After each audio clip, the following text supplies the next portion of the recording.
Hello again, viewers. My name is Kenny, and I'm here once again to give you another geometry crash course.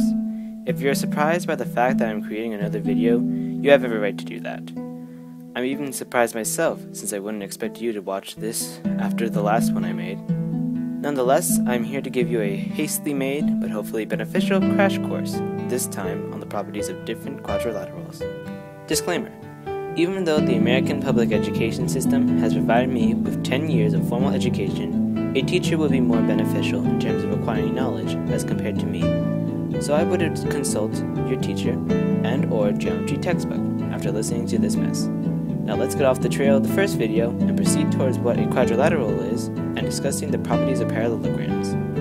If you had paid attention in elementary school, you would know that a quadrilateral is a four-sided polygon with an internal angle measurement of 360, similar to that of the measurement of a circle. Parallelograms are the first group of quadrilaterals and also the most common figures discussed in geometry.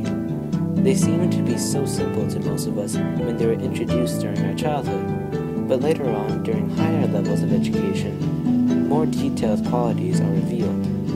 This is very common in mathematics, where something so simple such as x plus 2 equaling 10 eventually transforms into the monstrosity of x plus radical 3 over x plus y squared equals 100 factorial times 1000.7 over 2 natural log of y minus 21. Anyway, parallelograms have several general properties.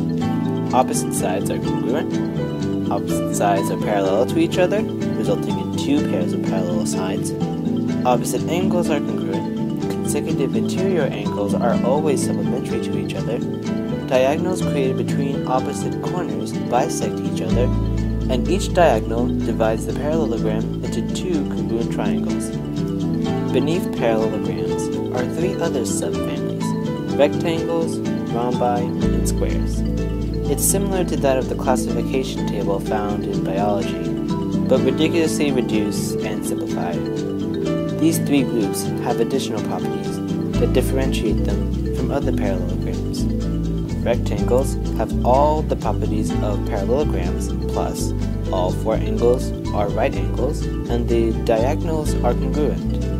Rhombi have all the properties of parallelograms, plus diagonals that are perpendicular, diagonals that bisect opposite angles, and four congruent sides. Squares have all the properties of parallelograms, rectangles, and rhombi. Isn't that simple? Now, moving away from the class of parallelogram, there is another distinct and separate group called trapezoid. Trapezoids are quite different in comparison to parallelograms, since they only have one pair of parallel sides, which are called bases, and two non-parallel sides, which are called legs. There are also two different variations of trapezoids, with one additional property that differentiates them from other trapezoids. Isosceles trapezoids have legs that are congruent and thus has base angles that are congruent. Right trapezoids have two right angles, creating one leg that is straight while the other is still slanted. A special component exists among all trapezoids called the median, a segment that joins to the midpoints of the legs and is parallel to the bases. Its length can be found with the sum of the length of the bases divided by 2. Following trapezoids, there is a unique and quite unknown figure called a kite. No, not that one. That one, yes.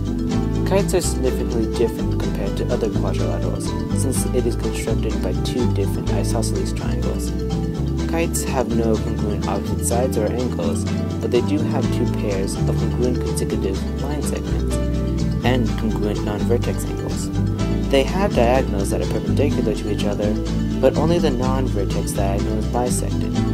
Plus, only one diagonal bisects the vertex angles, but they are still not congruent to each other. So, as our kite sails away from us, possibly out of boredom, I believe it must end it here once again. Hey, at least this time, the list is more consistent compared to the previous one. And this video actually seems more reliable compared to the previous video. I hope that you were able to get something out of my video this time, but I would still remember the disclaimer if I were you, just to be safe in the real world. Anyway, I'm Kenny, and I'm signing out. Goodbye, everybody.